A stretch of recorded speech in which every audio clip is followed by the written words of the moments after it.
Hey guys, welcome back to a special episode of the Foundr Podcast. As we say goodbye to 2024 and gear up for an even bigger 2025, looking back, 2024 has been nothing short of a whirlwind. We've seen innovation accelerate at a rapid, unprecedented pace.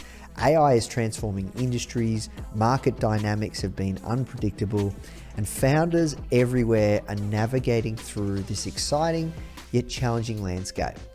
As founders, we're always chasing the next big goal, the next big breakthrough, the next big milestone. But before we plunge into 2025, I want to remind you to pause. Reflect on how far you've come. Take a deep breath, recharge, and acknowledge your journey. To help you gear up for what's next, we've pulled together some of our best lessons, insights, and stories and strategies from 2024. Throughout the year, we've had the privilege of speaking with industry disruptors, seasoned entrepreneurs and founders, and visionary leaders who've really shared their hard-earned wisdom. And these conversations have been jam-packed with practical tips, game-changing strategies that we can all apply to 2025. So sit back and enjoy this recap of this year's most valuable insights and let it fuel your ambition and inspire you to make 2025 your best year yet for you and your business. Hear the stories, learn the proven methods, and accelerate your growth and future through entrepreneurship. Welcome to the Foundr Podcast with Nathan Chan. So up first, we have Eric Litke sharing his experience collaborating with Kanye West and how their partnership really reshaped Adidas's approach to innovation and creativity. Eric dives into the challenges and rewards of closely working with a visionary like Kanye, who really pushed the boundaries and demanded a level of attention that transformed not just the Yeezy brand, but the entire company's mindset on what's possible through collaboration. I think, listen, I mean, there's a lot of stories of working with partners, and I think partners are critical. And whether it be Lionel Messi or whether it be Kanye West, or whether it be Parley for the Oceans, they're all unique little subsets and require a different approach. I think what I would say is, from a story standpoint, is you've got to always look at these partnerships from a win-win perspective, and you've got to be able to say, okay, what does winning look like for you? And, and you have to be prepared for that goalpost to move quite consistently.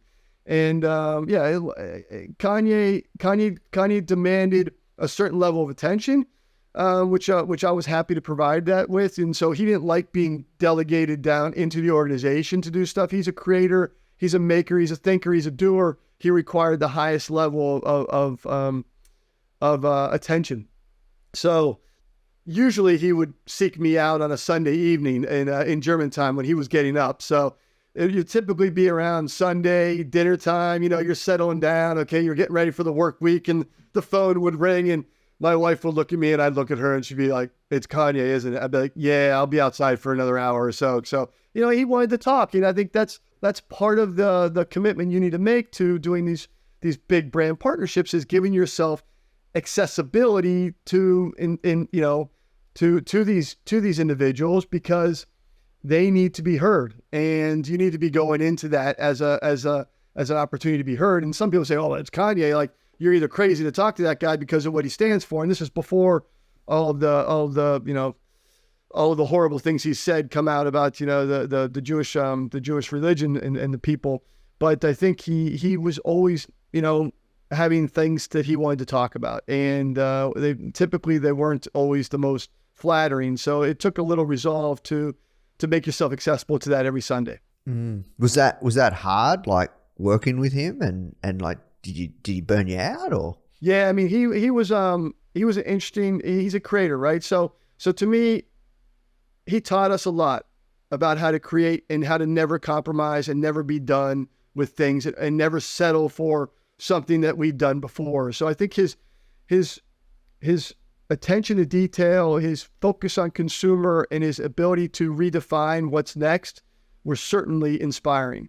But having said that, he was very, very challenging to work with on a regular basis. For the teams specifically, again, my access to them, my exposure to him was very limited. I was only there as an escalation for him. The teams on the ground, I think he was very challenging with from a detail standpoint and just from a expectation and sometimes inappropriate behavior. Yeah, wow, there you go. Because the thing is, right, like if I think of the times and the Nike versus Adidas competition and that kind of endless pull for ambassadors to build the brand, I truly, standing from a bystander standpoint, the Yeezys were and still are very cool, right? Like that was a really cool play. And, I often think about a brand and what makes a brand cool, right? And that particular product behind Adidas and Kanye, that collaboration, that was a big move for Adidas, and I think it was a really solid one. Was that something you said you really handled the collaboration and kind of the in between? Was that your thinking to like talk me through how that came about? And yeah, because I think it was a brilliant move in many ways. Yeah, and I think listen, it's I'd love to say I had the vision to how to make that everything it was. But the reality is I did not sign Kanye to the Adidas brand. That was done by my predecessor, Herman Deininger. I when I was appointed to the board position where I assumed responsibility for that business, the Yeezy business, as well as, the Adidas business in general, I had great people running the business, working on the business, developing the business with him. It started as, very small. It started with, Kanye wearing, the Ultra Boost, if you remember that product, and some of our great innovative running product and really highlighting that on the stages that he would present himself on. And then then that worked so well that we're like, okay, now let's take the next step. Why don't we give you an opportunity to create some of your own product? And then he would go and he'd come to Herzogenaurach in Germany, where we were headquartered. He'd work in the atelier shops with the creation people, the designers, the developers, nonstop. And we really got to see firsthand, wow, this guy is really a creative force. I mean, just to see how he goes, 24 hours a day, we'd have to rotate people in to work with him from a garment creation standpoint and what have you. And he would just like go, just like he'd be, making music, I believe, and this learning from him as far as his creation methodology. And then I remember he was the first person that I experienced from a collaboration standpoint that would go to Asia, go to China himself to work in the factory because he wanted to see how things were being made. He wanted to understand how to create things. So there's a lot of richness there to learn from what a collaborator, if you give them the permission, you give them the keys to some of your infrastructure, can really do. And so much so that he even sang about it. If one of the songs he sang about, all I need was the infrastructure to prove my vision. It's not unlike some of the things I know about his music career. Ultimately, we kept doubling down. And so then we built a sample room, factory sample room in Calabasas. And there was a music studio next door where he could create his music and his product at the same time. And he could go back and forth because that's kind of how he was oriented himself. And he was never really finished. And he would, again, work with teams that we'd have on the ground there. So it was a learning experience, to say the least, from my own personal view, and then for things to go so badly, so quickly. I wasn't there for the end of the Yeezy relationship with Adidas, but I certainly was aware of it and witnessed it, and had talked to Kanye enough to know that, things were not in a good place for him, mentally, as he's self-admitted, but also for the things he was saying and and the anger and pain he was bringing into the world with some of his comments were quite, upsetting to myself personally. And I know a lot of people that work for Adidas. So it was a story that someday, a few of us will have to tell in its entirety, because it was challenging. But it also was something I don't want to dismiss because of some comments he made afterwards or during. I think he also taught a powerful lesson to Adidas and the industry on how to create and build things. Okay, so up next we have Allison Ellsworth sharing the exciting story behind Poppy's Super Bowl ad debut. What started as a creative idea evolved into a last-minute opportunity that almost didn't happen. With just 4 days to go, Allison and her team secured a spot right before halftime, and the ad success tripled Poppy's brand awareness overnight. So we were ready to start running media, linear, streaming, cable TV. And so up until that point, we had just created some fun flavor spots that were just all about flavor and bubbles and can and juiciness. And we're like, what is the next evolution of that? So we went into a creative process and came up with what our Super Bowl ad was, but we did not make that as a Super Bowl ad, which I think is really interesting. It was just a piece of creative that we thought was like an evolution of Poppy. We created it and we started testing it, and it was performing really well. People were connecting with it, and we're like, this is special. Maybe we should throw this up on the Super Bowl. Not a lot of brands can, one, say that, or two, actually follow through and do that. I get that. Not a lot of people can wake up and just be like, I'm going to do a Super Bowl.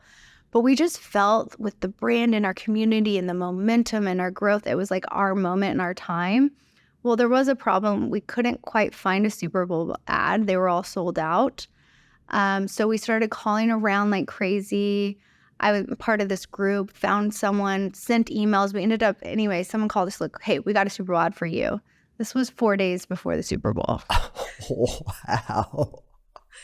And the thing is, we'd been wanting one for a while. We'd been looking. So we were fully prepared. We had the creative. We had the budget. We were like ready to go. It wasn't like we were like fumbling trying to get it last minute, but it ended up coming through 4 days for the Super Bowl. But the crazy catch was it was a floater ad. So a lot of people don't know. We didn't have an exact spot. We didn't know when it was going to air. And we just knew that it had to air within the Super Bowl before the end of the credits said, and thank you for watching the Super Bowl. It could have been like after, right? We decided to go for it. No, we did not get a discount. And we were so lucky. It aired 1 minute before halftime, right before Usher went on. It was like the most magical moment where everyone's getting ready to watch, like, you know, the halftime show. And it just really hit home for people because it wasn't celebrity soup, which every Super Bowl ad has like 38 celebrities in it. And it was just this anthemic piece of why we are soda and Poppy is soda. I think we said soda 17 times and it was actually like crazy. We counted. And we tripled our awareness overnight. Our household penetration went up. Just the amount of people being like, wow, Poppy is soda for the next generation, just like overnight happened. All right, now let's hear from Noah Kagan, who highlights one of the best traits that separates successful founders from everyone else, which is taking action. Noah shares candid advice on how he tests ideas without needing capital and why speaking directly to customers is the key to validating demand. Coming back to the beginning of $1 Million Weekend and what I've seen be the difference of success from someone being at a zero person, being a millionaire person, is that they started. And what they use as capital is an excuse to actually do the hard part, which is to see if there's really customers. And that how you get a customer is you ask someone to be your customer. The Cybertruck. Cyber, when's it coming out truck is what it should be called. Right? That was 6 years from when he pre-sold it and validated people wanted it till he actually delivered it. I think the Model 3 was about 10 years. And so from when he announced it, full self-driving, it's been 12 years and I don't think it's out fully, still in beta. This is just one example.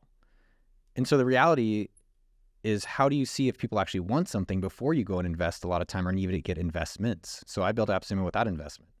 I built my previous $1 million company without investment. And so how do you actually do these things? And really, it's not about the capital.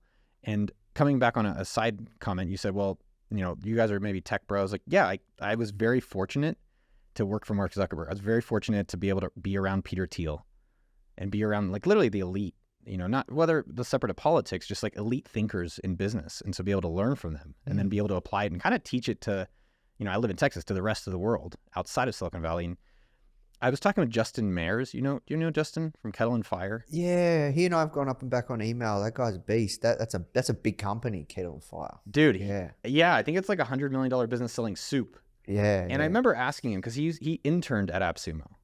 Oh, really? There you go. Yeah, he's a smart marketer. Yeah. He hired somebody that used to work for us. Yeah. Yeah, he's a really great guy. He lives in Austin as well. And I remember asking him, I said, why doing soup? You know, like, You're smart. And he's like, dude, I don't want to compete against people like you or smarter. Like in the soup space, I'm competing against like normal people. And, you know, someone like him or someone like Larry Janeski, I just put out a video on the YouTube channel where I believe he's a billionaire, if not beyond. He does over $650 million a year doing plumbing and basements. Oh, wow. And he said for him to win most of the time, it's that they show up on time and sober. Now, I'm competing against like Harvard and Stanford, MIT, and Caltech competitors. Showing up sober and on time, that's a lot better. And that's just plumbing and basements. And so, you know, one of the businesses I'm most excited about is lawn care and house care because it's universal and it's recurring. You don't do the lawn dies. You don't take care of your pool, it goes out of water, and the fam's not happy. And so that's a great, if you want MR and AR, there's no competition over there. And you could put on, like, send me a text when you come to my house. Otherwise, they just show up and they don't tell me anything. Or let me request things via like an app potentially. And you could validate all those businesses yourself, knocking on a few doors, calling your neighbors, asking at church, wherever that is, and find out very quickly if you can get customers to do that. And I don't think you need a lot of investment to mow lawns. You sell some customers, you can go even rent one. And that the same goes for tech. If that's also what people want to do, which that's been my whole, that's how I've made all my money. So what I do is tech, but it doesn't mean that's exclusive to how people can get successful. And I think through my YouTube channel, especially, I get excited when people are getting rich in weird ways. Like one of my favorite, I'm still trying to interview this guy, the guy that creates urinals. You know urinals, he creates the scents, the ones you put on them when you go to the bathroom. Yeah. There's a brand in America called Echoes, and I'm just like, I want to meet the guy that they're doing urinals. There's so many ways of getting rich. It's awesome, and it's available to everyone. And I believe truly that where people are and where they can be, where they are and where they can be is much closer than people realize. Yeah, much closer. And you can get rich doing cookies. You can get rich doing this cap. I'm drinking a coconut water, making caps. You know, and there's just so many interesting ways of getting rich, but it's getting started, getting good at asking people for things, and then following a process, which is what I laid out, to make it available for everyone. And I don't believe you need capital. I don't believe you need a bunch of other co-founders. I don't think you need to use AI. You can do all these things, but I don't think you have to. I think you have to find real customers with real problems. And then from there, yeah, we can build these other things that help support that. But most people just do it the other way. Yeah, it's so crazy how it's the most obvious thing just to speak to prospective customers or speak to existing customers, but it's something that people just avoid like the plague. Yeah, I can tell you why. It's because they're afraid. It's easier for them to talk to strangers and get rejected than to their friends and feel embarrassed. When in the reality, your friends are the ones who want to help you the most. They're the ones that want to make you succeed. And one of the best ways to be successful in entrepreneurship is look what assets you already have. Look at what your unfair advantage is. There's a gentleman who works with NBA teams who I met, and he wanted to start a newsletter. He's like, I can do health and fitness. I was like, you're an NBA health coach. Write about the NBA. You can't copy that. Or like on YouTube, no one can copy Nathan talking about Foundr. No one can copy Noah talking about AppSumo, because that's just me. And so, you know, thinking about what do I have an access to is which people. Like I've been in Silicon Valley, so I kind of knew when I started AppSumo, I was like, well, maybe I can cold email or get referrals to people over time, which I was able to do. I was able to work with Tim Ferriss and work with these different people from just being in that environment. And that's available for everyone. Like, who do you know? This guy, Jake that came here recently, he plays a lot of golf. I don't know how to play golf. I just do the driving range and margaritas. But Jake plays a lot of golf with a lot of people. He has an advantage there. Or maybe it's a geographical advantage. Maybe you're in India. Maybe you have something in South America, wherever it is. How do you take advantage of that and compete unfairly in these areas, which is what I encourage people to do. Doesn't mean you can't other ways. It's just going to people make it a lot harder on themselves. Okay, up next we got Shay Mitchell, who talks about the creative concept behind the Bays Wash pop-up. So instead of shying away from customer complaints about the light-coloured luggage getting dirty, she leaned in and set up a luggage car wash complete with custom scrubbers, bubbles, and drying fans. And it was more than just cleaning bags. It was about showing customers that Bays goes the extra mile to make things right. So turning a common issue into an unforgettable brand experience. Pop-ups are a really fun one for us because we are majority D2C. It's that time where we can get to meet our consumer in real life. And I think, we don't have that commitment that we would necessarily have if we were in brick and mortar. And so when we have that pop-up, I mean, this one was super short. It was like 3 days, 2.5, which is crazy because I'm like, that was a lot of work for those 2 days. But it's fun because we get to like go crazy with our design and think about it. We first started, our first pop-up was at the Grove, and that was about a month. And it was our base motel. And I wanted to start with motel because I knew that eventually we'd go into a hotel. And it was that a small little pop-up there. And I wanted to be able to create this sort of experience for our consumers who had never seen us in real life, to be able to come into this curated experience and like get to see the product in a normal setting, like this motel setting. We had a little check-in desk, we had a little, like, at that point it wasn't our hotel yet, so we just had a little waiting area and like a couple shelves, but they could see the product in like a space like that. And that was really fun. And then we moved into the base hotel, and there we took it another step further. We had a check-in counter, we even had an elevator, and then you went into the room and we had a bed on the side of the wall, so you could see like where your product would look in a room. If you were traveling, we had, the little cosmetic case in a bathroom that we had. We even had a patio space. Like, it was really cool because people hadn't seen anything like that. And I didn't want to just create a store atmosphere. I wanted to create an experience, again, because being so heavy on D2C, we never get that opportunity to see people in real life and to bring an experience. And then with the base wash, that was an idea that came because we were launching this new color, our Clean Slate collection. Clean Slate, top of the year, fresh start. Our campaign that we had actually shot in November for it was like this car wash, cleaning the luggage. It was this like cool icy blue color. And the whole thing was just like fresh, bubbles, all of that. And then I had kind of seen some TikToks on social, people being like, I got this color and it got dirty, and my suitcase has, a couple stains on it. And I'm like, okay. On one hand, I'm like, oh man, does Nike feel this way when people like get their Air Force Ones dirty? Do people get like mad at Nike? I don't know. When you got the bag, it was brand new. It was clean. I can't control what happens to it when people are hucking it down the thing into that airplane, but they still come for me. And at one point I'm like, okay, let's just tone it in. I get really sensitive about it because base is truly like my first child. It's my company. I put everything into it. So of course I feel it more. I don't care when people speak about me, but when you speak about the brand and my baby, I'm like, So anyways, bringing it back, I was like, okay, people are saying that this and the lighter color luggage obviously are getting dirtier. Let's create this experience where we can do like a service for them and we can clean up their bags. And this is all about fresh bag, fresh new year, clean slate, let's have this sort of base wash, car wash vibe. And from there, it was just like, boom. I visited so many car washes. I pulled so many revs. I knew that I wanted an old coffee machine in there. I wanted a water station. I wanted buckets everywhere. I wanted sponges. We partnered with Scrub Daddy, and they came out with like our own little suitcase scrubbers, and then this wall, I wanted to use the material to create our base logo that then had like drying sort of fans, like when you're going through that car wash and it fans off your car. I wanted that for the little photo op, and I want bubbles and all of this stuff. And it's just such a fun way to play for us because I'm like, ooh, we get to have them come into our experience and create this whole vibe for our consumers. And the cleaning of their bags, was just sort of like our give back to them for just being awesome. Whether you bought something or not, if you had a base bag, we would clean it for you. And I wanted to do that. I also, though, am the complete opposite. I love when my bags are all batted up, and I love stickers that are like taken off of them. I want it to look traveled, just like I want my passport to be like full of stamps.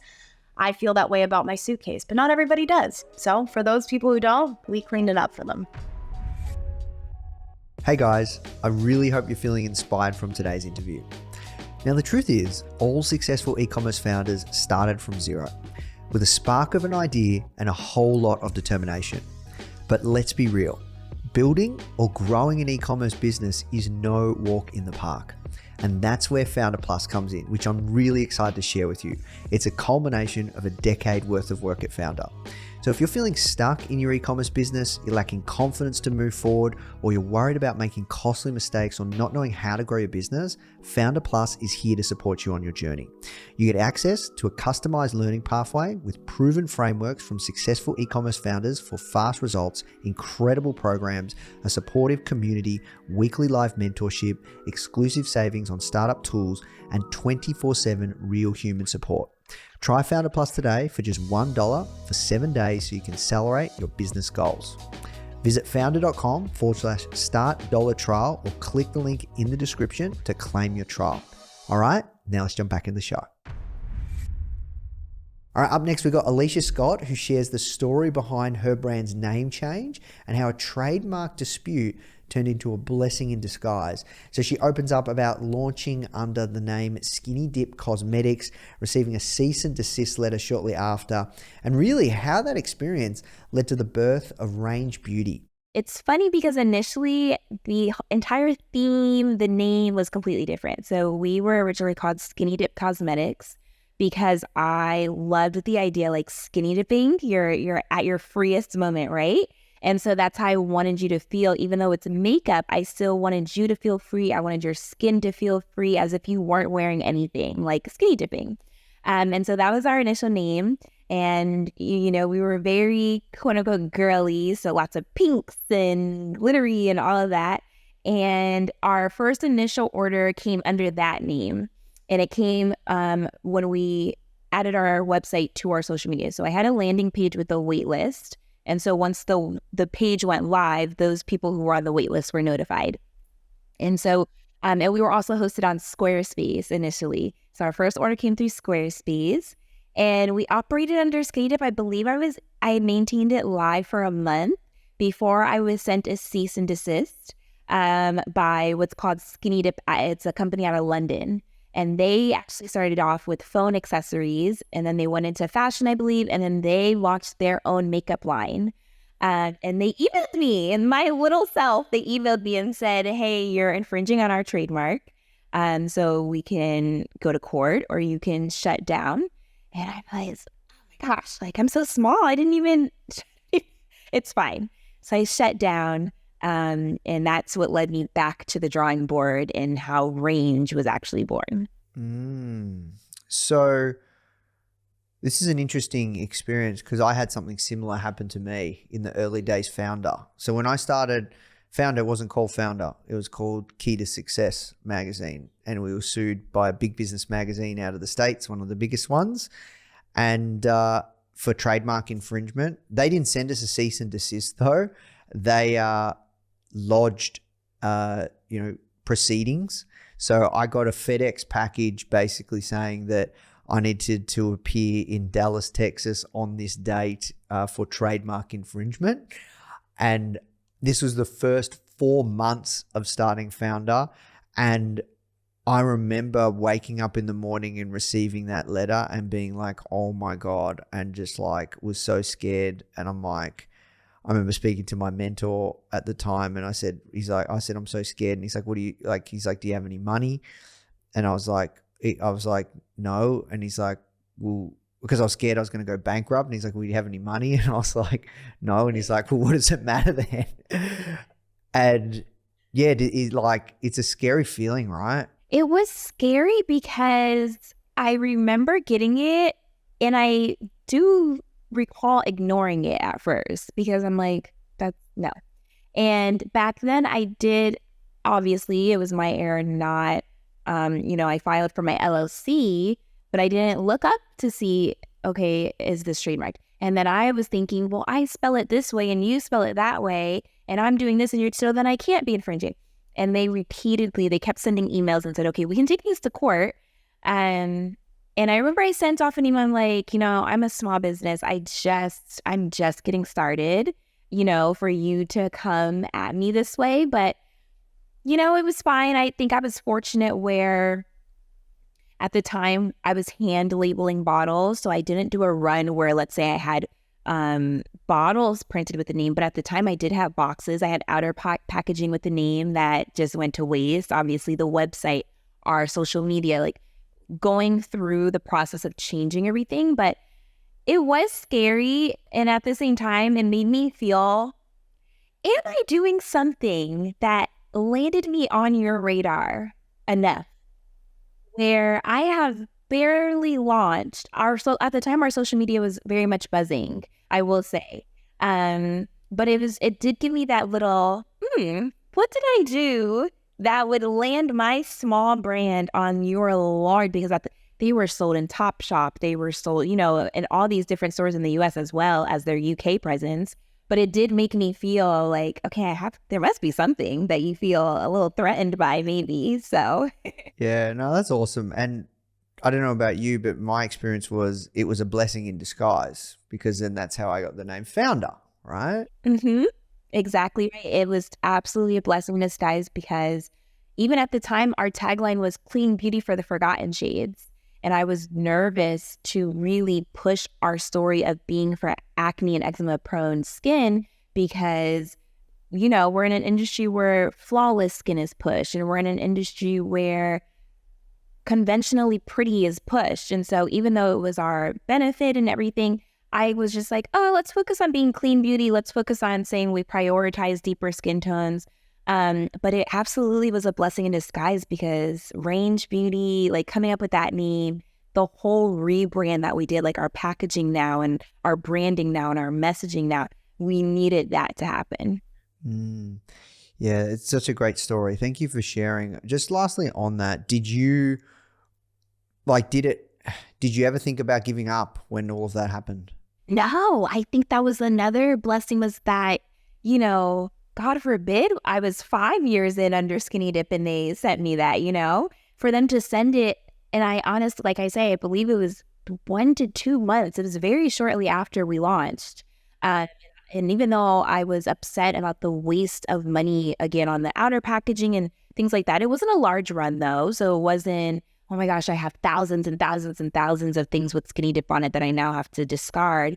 It was definitely still like, I hate that I had to waste my money and I can't use these things.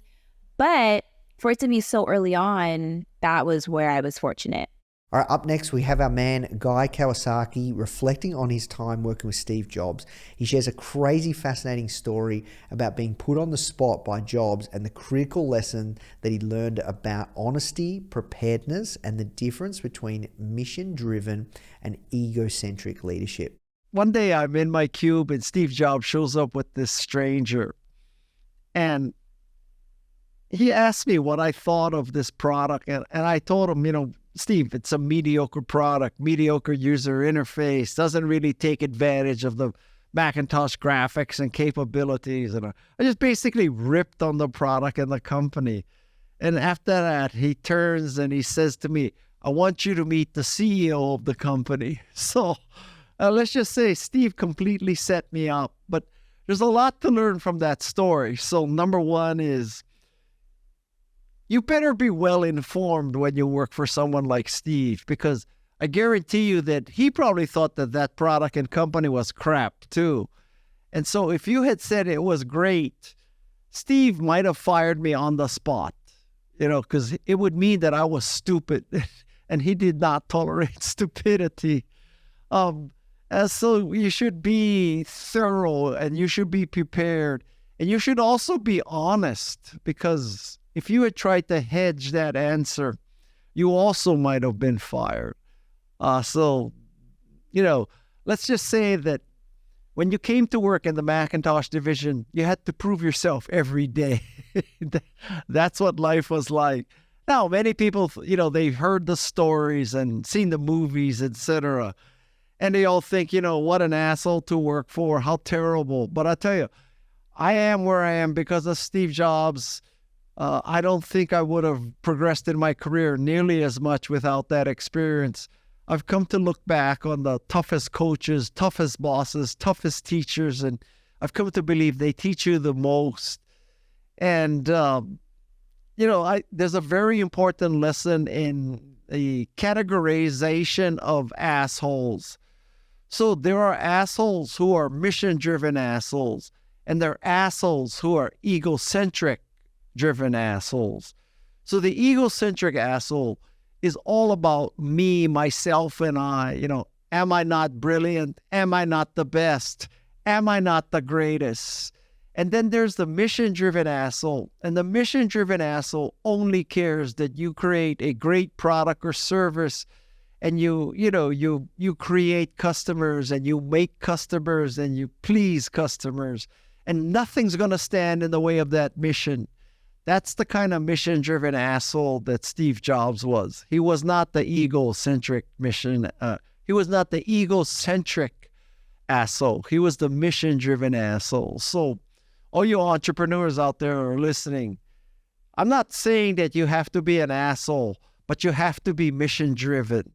All right, now we have Raquel and Adam Boris, who shared a wild story about being catfished by a fake perfumer who was their manufacturer for nearly 2 years.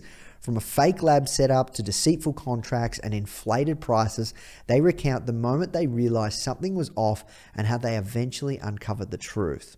So I found a perfumer in Sydney quite easily, and we worked with him for like probably 2.5 to 3 years. And then I always said to Adam, I don't think he's a perfumer. Like, I don't think he's the perfumer. And I said it for so long because he wouldn't give us the IP to the recipe, the recipe, the makeup of the product, because we needed it, because we were registering our products overseas in the UK and Europe, and it's like quite a hectic process. And they were asking for like the full IP, and I'm like, well, we don't own it, like it's not ours. And this guy wouldn't give it to us, and he's like, and then I was like, fucking like he doesn't own it, like otherwise like this, because we were like, we'll give you whatever money you want, and he's like, no, and I'm like, everyone has a price. And then I was like, he mustn't own it, it's not his to give then. Anyway, turns out he wasn't the perfumer. He was like the middleman and getting it made by the perfumer who we now work with. But his middleman, and there's nothing wrong with being a middleman, right? Because lots of them. Just that he was deceitful about it. He had a website that said he had 170 years of family history in the fragrance industry, and it was deep to his core of who he was and all of that. And he really was believable. Believable. And every time we'd meet him, like it was at a WeWork office or something like that. Nothing wrong with that, but like sort of wasn't starting to piece together. Yeah. And then we had a call with him about like the next products that were coming. And I looked at the background of the call. I'm like, that's a fake setup.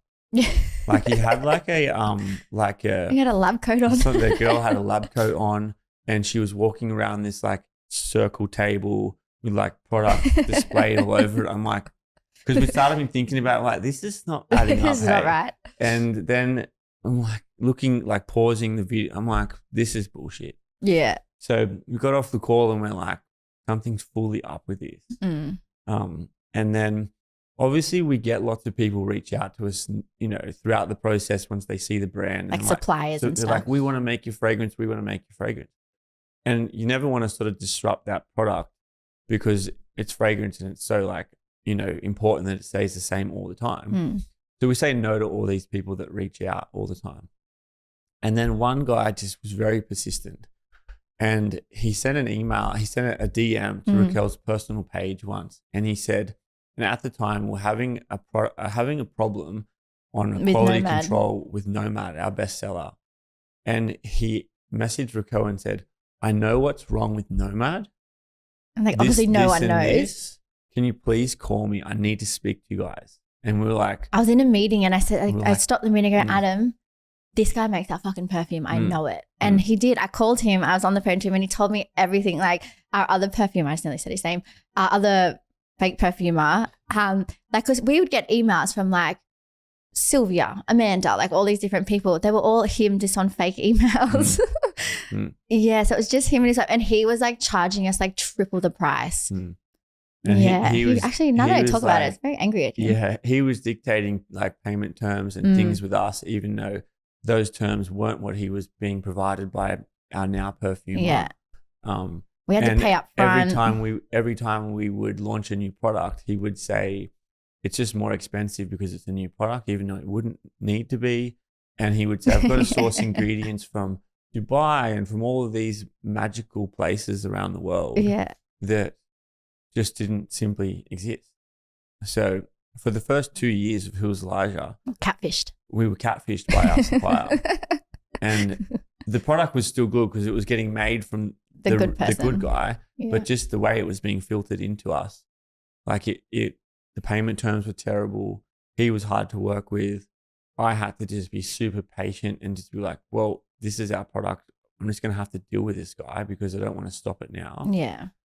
But we had started looking at different perfumers and we were sending our perfumes to people to like try and see if they could match it to get the same scent, and no one could. But thank God for Brad. And Brad's like such an awesome dude to work with, isn't he? And our perfumer. Yeah. He's great. But yeah, that was kind of, Yeah, that was a lot. That was a lot. Yeah, Yeah, that's how it happened. All right, up next, we've got Ezra Firestone. He shares his personal philosophy on navigating the ups and downs of business. He opens up about the mistakes he's made, plus the importance of staying consistent and his 3 rules for success. Yeah, I mean, look, you make mistakes, right? Like I've had to scrap a couple $100,000 worth of inventory. I've had, I've made plenty of mistakes. And ultimately, the interesting thing about business is you will be humbled by it, and things will go wrong, and you will fail. And as you scale, things are constantly going wrong while they're going right. And so it's like how you, as an entrepreneur or business owner, navigate the experience of failure and the experience of making mistakes.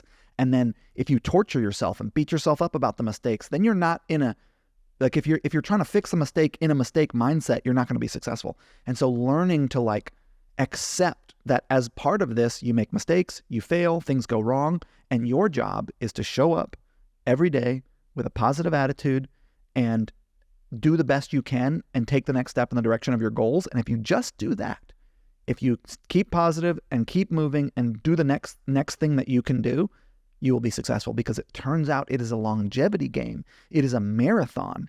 And, you and I have been in this industry a long time. How many people have we seen burn out, go under, give up before the miracle? It's like, you just have to keep at it. And so I think outside of specifics, what I've done is I've stayed consistent. And it is the only reason. I mean, I don't think I'm any smarter or any better than anyone. I just do the fundamentals and I do them consistently. And one of the other things I will say is I have 3 rules in business, okay? First one, have fun. What does that mean, right? It doesn't mean be frivolous and do stupid things. It means take care of yourself mentally, emotionally, spiritually, physically, energetically, have hobbies, have relationships, have things outside of business, so that when you show up to your business, you can have a positive attitude, you can bring the enthusiasm, and you can enjoy yourself. Because if you're miserable, look, my daughter died 9 months ago.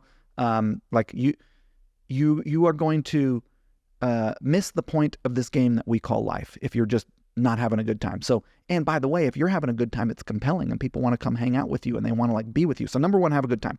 Number 2, make truly good things that serve the world, that serve your community, and never stop improving them. So make good stuff. Number 3, be profitable. Have fun, make good things, and be profitable. And if you can do that at any scale, $50,000 a year, $500,000 a year, $5 million a year, you have won the game that we call business. And I cannot tell you the number of people that I see that are overworked and underfucked and shackled to these businesses that they don't like and who are making tons of money, but you don't want their life. And so I think for new people, you got to remember it's about the journey. You're doing this because you are chasing some form of freedom of time, freedom of location, running away from the pain of a shitty job that you hate, wanting to take care of your parents. These are all things that I experienced, right? It's the reason I became an entrepreneur. And the way that you achieve that freedom is, and the other thing about this is, there is no amount of consuming. There's no amount of money you're going to make. There's nothing that will change things for you. If you cannot have it here and now, if you cannot enjoy your life, have fun, have gratitude, have presence, have pleasure, find enjoyment here and now, you won't get it there and then. Nothing will change for you, because wherever you go, there you are. I went from being on the lower end of the economic spectrum, growing up very poor, to now being one of the wealthier people I know. And I can tell you, money doesn't give you happiness. It buys you comfort. It's nice to be comfortable, but after about, let's call it 200 grand a year, it's not doing anything else for your mental health and your enjoyment of your world. So the key is enjoy your life now. And if you can do that, you'll be way more successful. All right, and finally we have Will Gardar, who shares a story that captures his philosophy of unreasonable hospitality. He recounts a moment at 11 Madison Park where he really went above and beyond to fulfill a simple request for your New York street hot dog. transforming a fine dining experience into something truly unforgettable. I found myself in the dining room at a busier than normal lunch service, and I was helping out the team. And I found myself clearing appetizers from a table of 4. There were Europeans on vacation to New York just to eat at restaurants. In fact, this was their last meal. They were going to the airport to head back home straight afterwards. They'd been to the best restaurants in New York. They'd been to like Danielle and Le Bernardin and Jean-Georges and Per Se and now 11 Madison. But then one woman jumped in and said, yeah, you know what? Though we never had a hot dog from one of the street carts. And it was like one of those light bulb moments from a cartoon where you know the character has a good idea. And so I walked back into the kitchen, dropped off the hot dog or the plates, ran outside, bought a hot dog, ran back inside. Then came the hard part, which was convincing my fancy chef to serve it in our fancy restaurant. But I got him to, and we cut the hot dog up into 4 perfect pieces, added a little swish of ketchup and a swish of mustard, a little sauerkraut relish. And before their final savory course, which at the time was a honey lavender glazed Muscovy duck that had been dry aged for 2 weeks, I brought out what we in New York call a dirty water dog and explained it. I said, hey, I want to make sure you don't go home with any culinary regrets. Here's your New York City hot dog. And I'd never seen anyone react to anything I'd served them the way that they reacted to that. Athletes always go to the tapes when they've had a bad game to see what they did wrong. They don't often enough go to the tapes when they've had a good game to see what they did well, to make sure they keep on doing that thing. And so I did with the hot dog. And it required 3 things. I needed to be present, like basically stop thinking about everything else I needed to do and fully focus on those people. I needed to, yes, take what I did seriously, but also stop taking myself so seriously. Like too many companies are so focused on their brand that they don't do things that feel off-brand. But sometimes it's the off-brand things that will bring your stakeholders the most joy. And 3, the whole thing recognized that with unreasonable hospitality, it's not about creating one-size-fits-all experiences. What made that special was that it was one-size-fits-one. And in those 3 things, we now had our roadmap. And our trajectory from that point forward, yeah, we were excellent, and our food was best in class, and our service was as close to technically perfect, and all of that. But we became number 1 because we made the choice to be as unreasonable in pursuit of how we made people feel as every other restaurant on the list was in pursuit of simply the food they were serving. And so our journey was a ton of trial and error around investing as much intention and creativity into making people feel seen as we had historically into the product we were selling them. All right, so before we wrap up, I can't let this moment pass without thanking you, our incredible community. Whether you've been listening, watching, or reading along with us, you're the reason we do this. Foundr wouldn't be where it is today without the energy and support of this incredible community of entrepreneurs. So here's to making 2025 the year we push beyond our boundaries, take risks, and create something truly remarkable.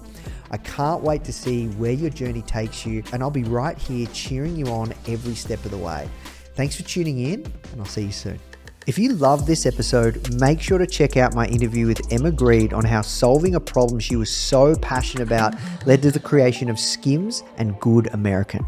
And so I do think it's so much of it starts with like addressing things that bother you, that you find, you've got to create a solution for, because, at the end of the day, you've got to be passionate enough and sometimes crazy enough to go round and round and round to actually solve a problem.